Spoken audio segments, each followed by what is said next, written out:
Good evening. They are awake. We're delighted to be here. Thankful for the opportunity to be with you tonight. Honored, actually, to be invited. There aren't many of these things ramping back up these days, but soon I'm sure more congregations will be doing this. So we haven't traveled to visit other churches a whole lot in the last year or so. So this is a blessing for us, maybe in more ways than you realize. Let's see. Yes, we have Roger and Susan, and the jury will be out about who's getting the benefit of that for a long time, I think. Overall, we think they're pretty good people, so thanks for turning loose of them and sending them our way. Nancy and I have been with the Lakeshore Drive Church for almost 9 years now, and it's been a great place for us to be. I'm far less familiar with anything this side of I-45, so I'm getting an education tonight, connecting with people and finding some mutual connections also. So that's an encouragement to us as well. I love the topic, or the series of topics that you have chosen for this. At times, I think one of the criticisms I hear periodically is that we spend all of our time in the New Testament and not enough time in the Old Testament. And in some places, I suppose that's true. I at times have been guilty of going the other way to make sure I keep a balance, and that's spend a lot of time in the Old Testament in teaching and preaching. So I think this is very worthwhile. So much to be learned about who God is, what God expects of his people, whether they were Old Covenant people or New Covenant people. Many things are the same. The covenant may have changed, but God has not. So the way he speaks has changed. It's through Jesus now, but many other things are still the same. He still expects us to be people who are righteous and holy, but he also expects us to be people who are compassionate and merciful in reflection of his character, both of those things going on at the same time. And you don't get that more clearly anywhere than you do as you go through the Old Testament. And so I'm really glad to be a part of this study tonight. Joseph. Sometimes when somebody says we want to talk about Joseph, I almost think, do we really need to? I mean, we've been talking about Joseph since we were down here, right? But I haven't gotten tired of it. Joseph's story is not just interesting from a story perspective. It's not just interesting from a historical perspective, but it's also compelling for us when we think about development of character. One of the studies I've done, well, not so recently now, it's been a while, was a what I call, rather than a character study, a study of character in Scripture. And what we focused on was looking at people in the Old Testament and the New Testament and watching the development of and then the expression of their character. What kind of character had they developed? Was it the right kind or the wrong kind? And Joseph is one of those that I think stands in front of us as an exhibit of the right kind of character. We'll talk about that a little bit when we get into it in a moment. So when you think about Joseph, is it okay to be interactive here? Will people interact? When you think about Joseph, what are the things that come to mind, sort of immediately? I heard something. Coat of many colors. Absolutely. Yeah. A gift from his father. Yeah. Who was Jacob. They're passing so far. Very good. What else? A dream. He was a dreamer. Yeah. What else?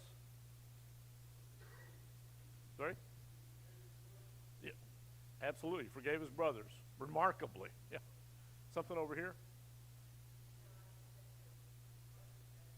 His brothers gave him away. We'll talk about that in just a minute too. Sold into slavery, subject to tremendous hardship.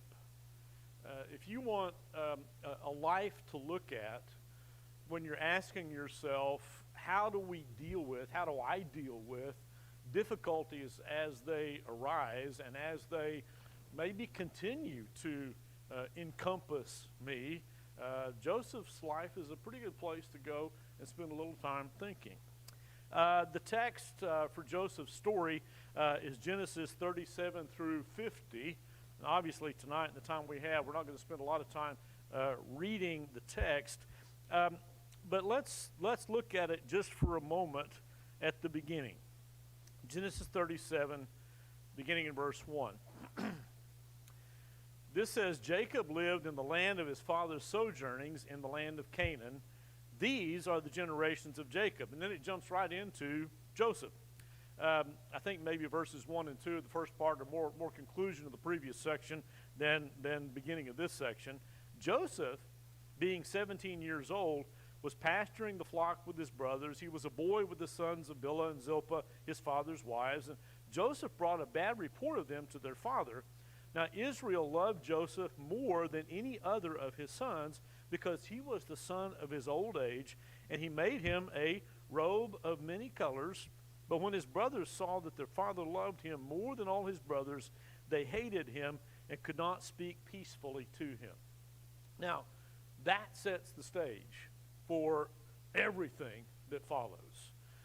The father and the son and that dynamic, and the brothers and that dynamic, and I want to pick up on that and talk about some things. So if you look at Joseph's story, one of the first ideas that comes to me as I think through the whole thing is here's a really strong record or picture of I guess you would call it bad family dynamics.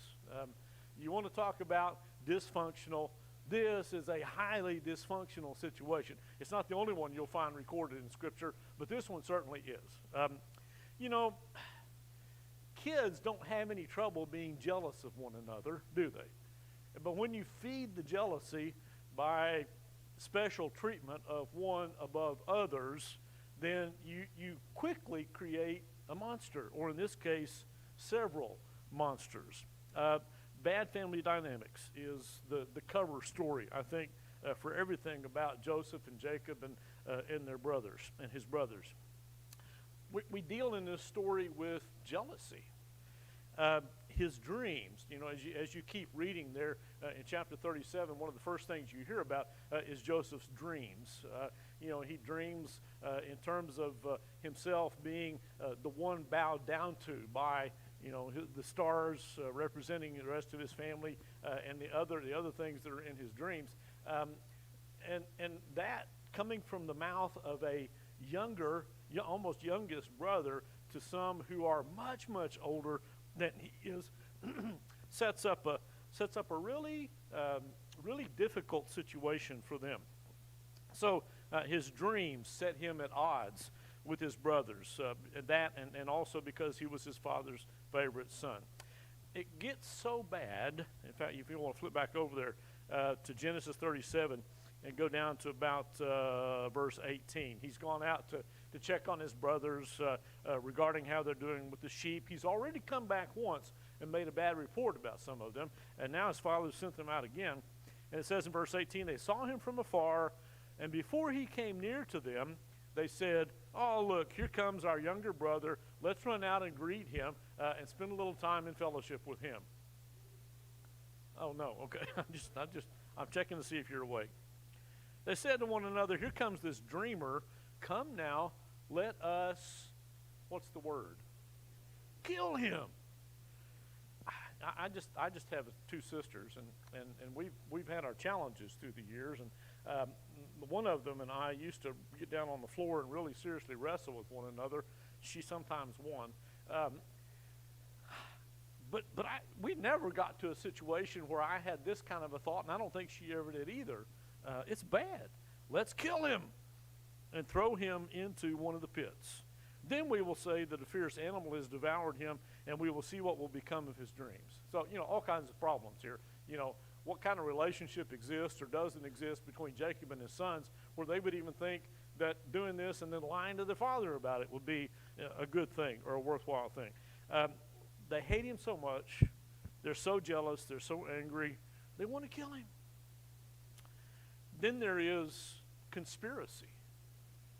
I hear people talking about conspiracy stuff all the time around me, and most of it is, figment of the imagination. This one's real. They conspired against him. They planned.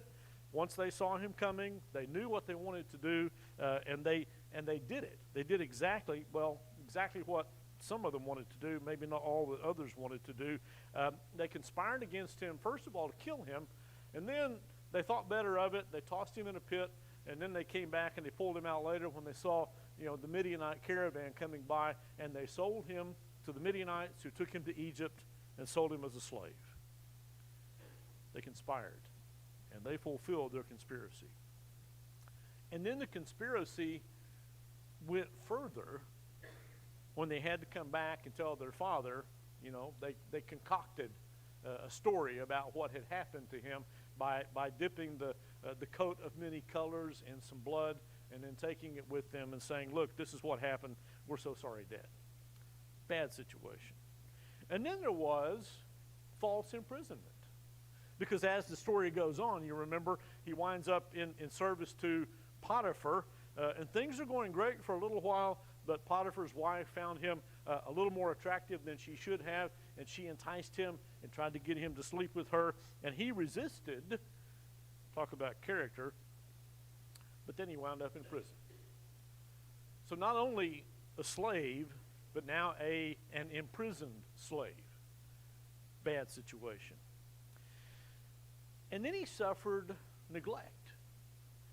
In prison, his lot improved a little bit, we find out as we read on through the story, because God was with him, and he conducted himself in such a way that he garnered favor with those in charge of the prison, and he climbed up his way up the ladder, so to speak, and took care of other prisoners, and because of the favor and because of his ability to interpret dreams for them, one of them says, I'll remember you when I get out of here. I'll remember you, and I'll tell the king about you, and we'll get this situation straightened out. 2 years.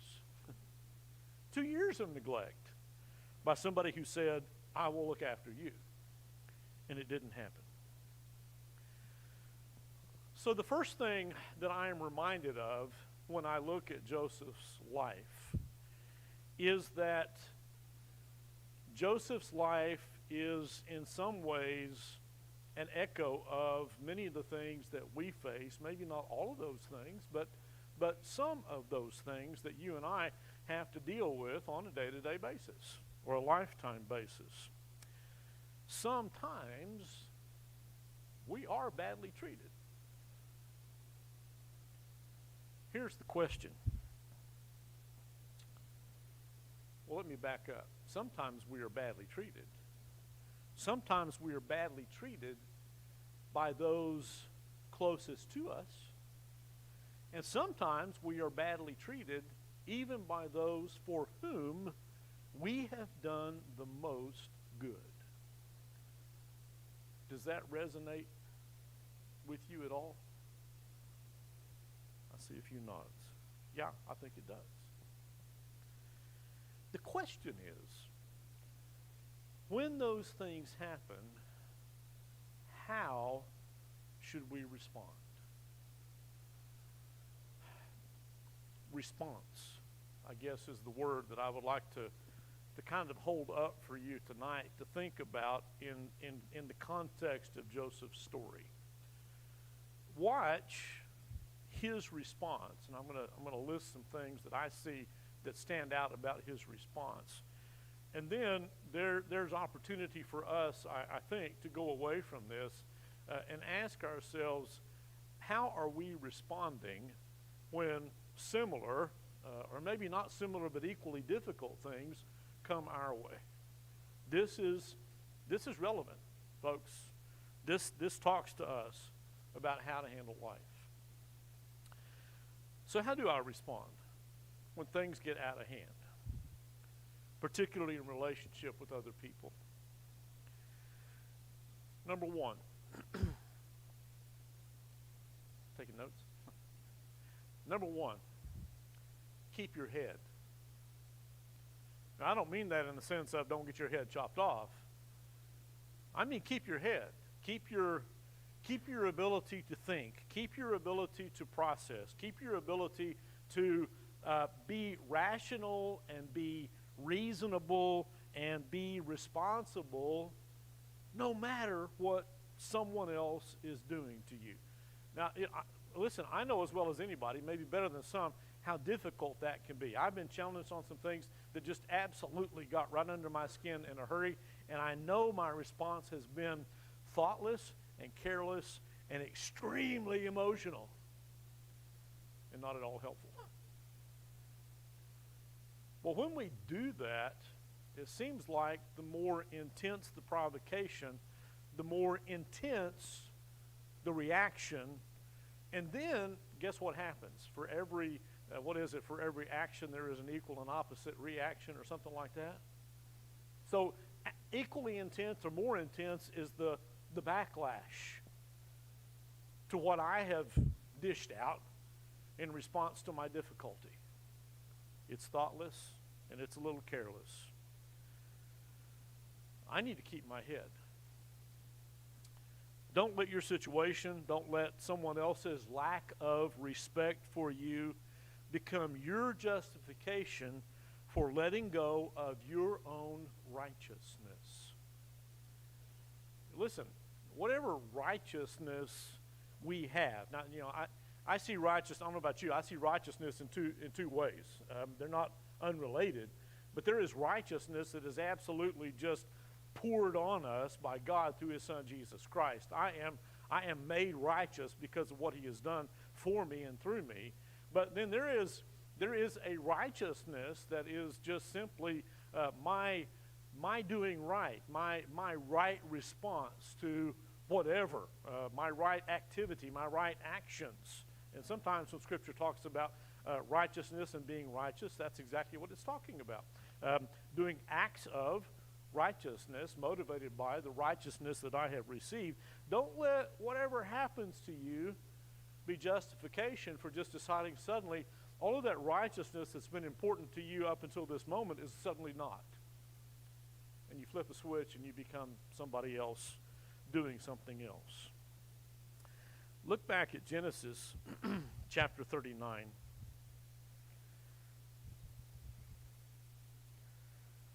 Here's a very familiar part of the story. Beginning in about middle of verse 6. It tells us that Joseph was handsome in form and appearance. And after a time, his master's wife cast her eyes on Joseph and said, "Lie with me." But he refused and said to his master's wife, "Behold," now wait a minute. A young, virile person, male, has, someone who at least would have been a little bit attractive, I'm sure, coming to him and enticing him and saying to him, "I could, you should, here I am, I'm available." And what does he do? He keeps his head. No. Because of me, my master has no concern about anything in the house, and he has put everything that he has in my charge. He is not greater in this house than I am, nor has he kept back anything from me except you, because you are his wife. How then can I do this great wickedness and sin against God? And even though she kept after him day by day, he refused, and you know how that turned out. He kept his head. He took a moment, and he considered his situation, and he thought about the consequences of yielding to the temptation, and he probably also thought about the possible consequences of not yielding to the temptation, and you find out about that as you move on. And he still determined that he needed to stick to the right course of action, and he knew what it was. I don't think it's also perhaps going too far to bring up here the instruction that Peter gave to the early church that was suffering so much. 1 Peter chapter 2, verses 18 through 24. I'll not take you there right now, but spend some time in that text. We've been going through 1st and 2nd Peter on Sunday nights, and I have been so enriched by going through that again, where Peter talks about the challenges of living in an ungodly environment. And he says, don't be surprised when people accuse you and mistreat you and speak evil of you because you're doing what is right. Basically, he says, you keep your head and keep doing the right thing. It matters. Be careful of your response. That text begins by saying, servants, be subject to your masters with all respect. Keep doing what is right. Not only to the good and gentle, but also to the unjust. In other words, no matter how badly you are treated. Keep doing what is right, no matter the situation. Keep your head. Be like Jesus. Number 2, in response to a bad situation like Joseph's. How do you respond to it? Serve others. I don't know about you, but when somebody really gets me stirred up and gets me on the defensive, so to speak, I begin to think, poor me, everybody's out to get me.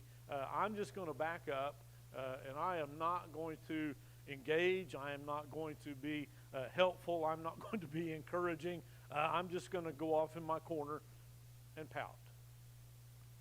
Am I the only one?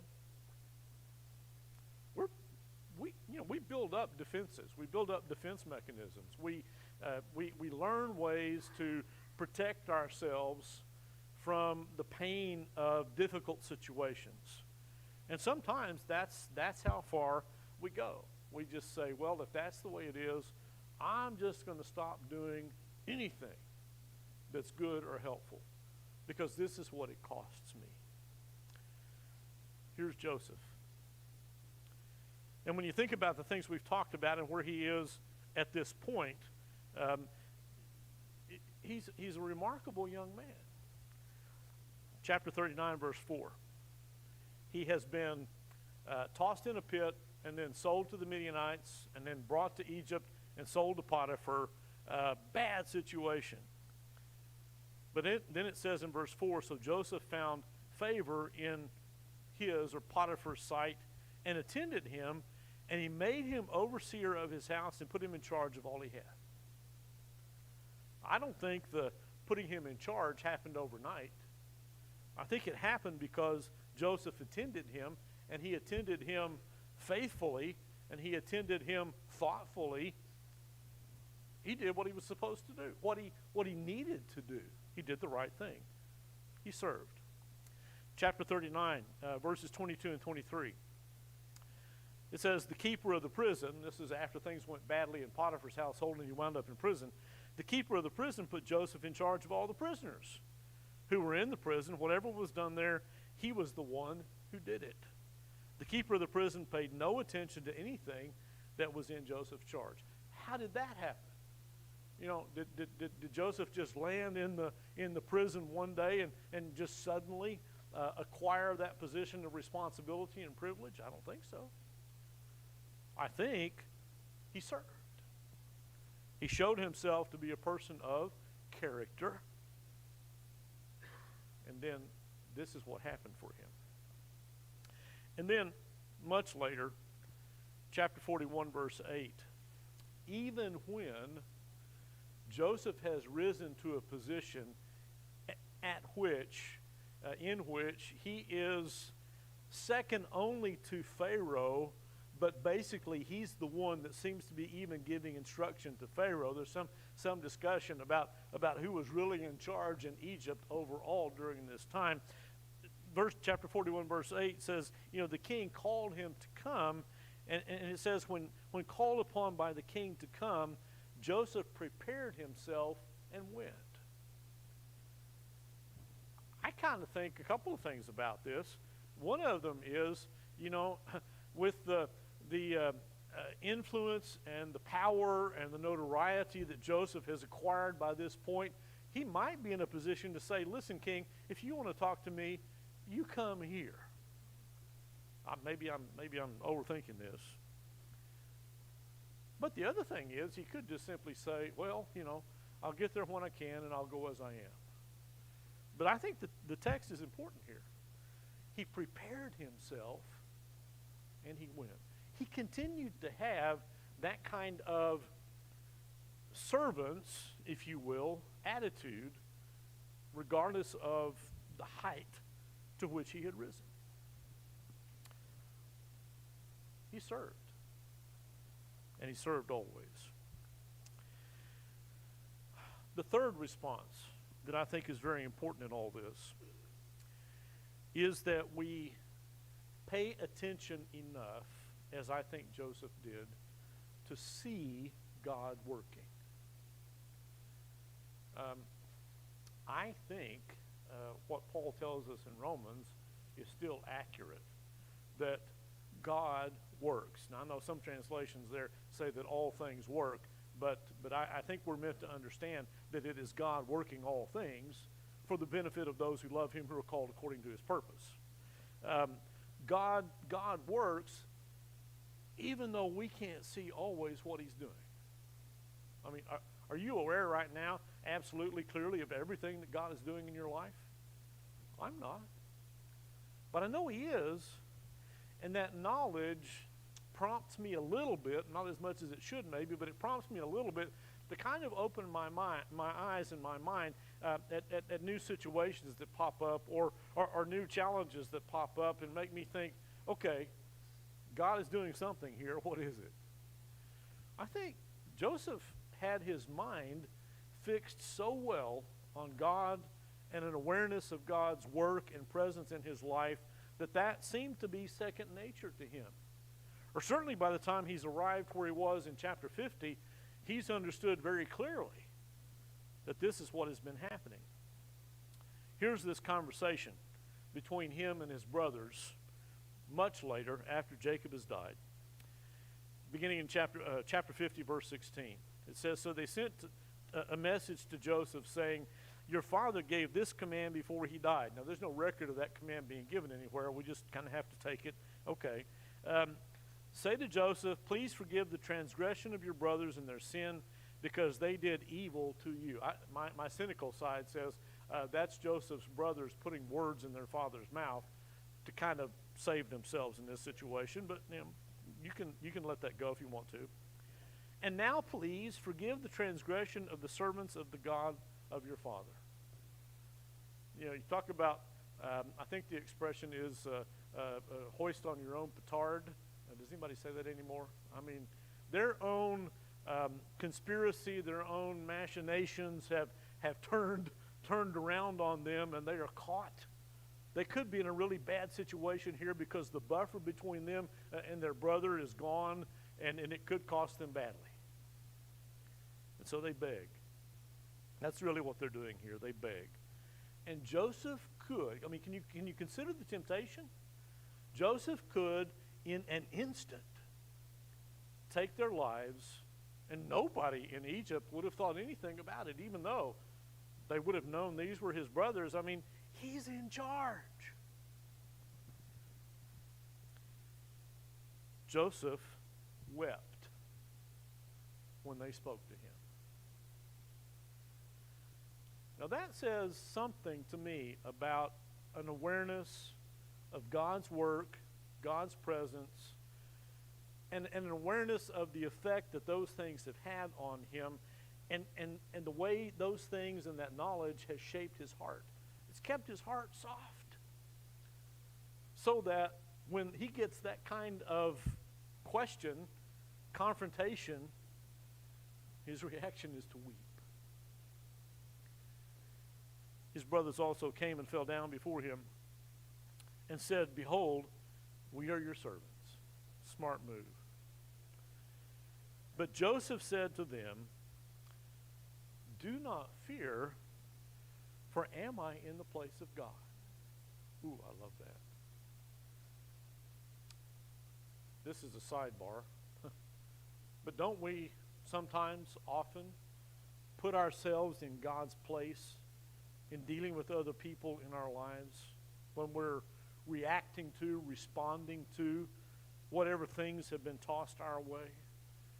We decide, I'm going to straighten this out. I'm going to fix this. I'm going to judge this. I'm going to deal with this.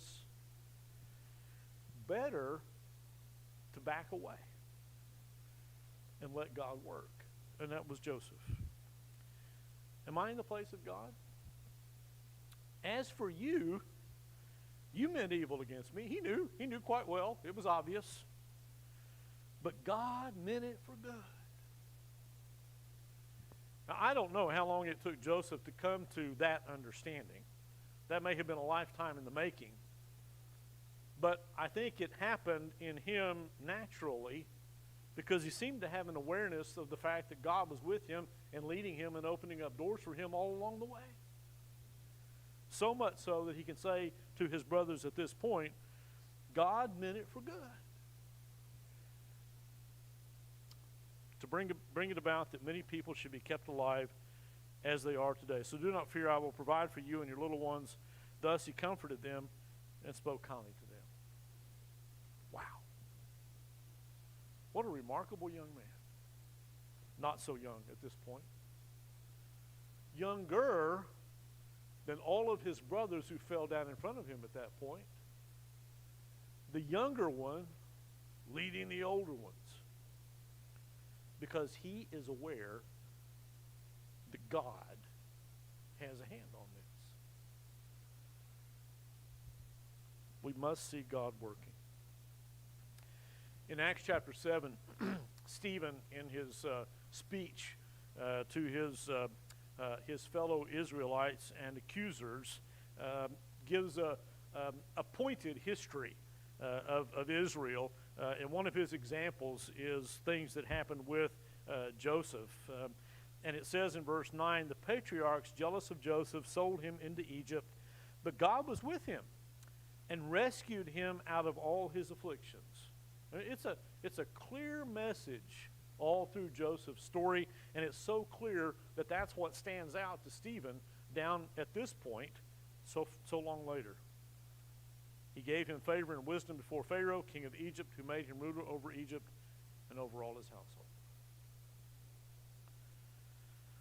So someone who I think determines to keep his head, or her head, to serve no matter what, and then to see or allow himself to see that God is doing things even in a bad situation, is bound to arrive at some point like the point at which Joseph arrived. It takes a while. But if we keep walking the path, if we keep stepping in that direction, I'm convinced it happens. And look at this. Talk about a turnaround. Talk about a reversal. I mean, Joseph's story is an absolutely classic rags to riches story, right? And so it probably leaves us a little tempted to say, okay, listen, if I do what is right, if I do all these things he's talked about tonight, then that means at the end of it, I'm going to be rich. If that's what you're thinking, you weren't paying attention. I mean, I know that's what happened to Joseph. But is that the most important thing that's happened here? Rich, yeah.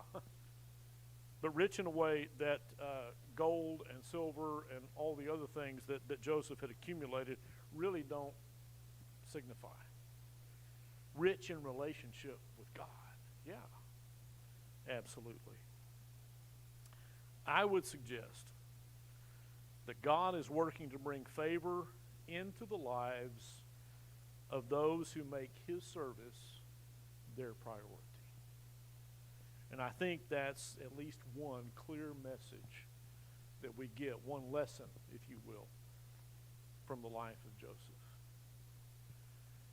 There's a lot more there, but I won't drag you past the assigned time. I hope maybe something that we've said tonight helps you maybe deal with something that's very real and difficult right now, looking for a way to thread your way through all the challenges that life keeps throwing in front of you. Don't forget who and whose you are. Keep your head. Keep doing what's right. And then watch God work. I know it happens. we're offering an invitation. So maybe if there's something that you need help with, encouragement with tonight, maybe it's for prayer, already been offered, can be offered again, then I hope you'll let this group of people know what you need. Let's stand and sing.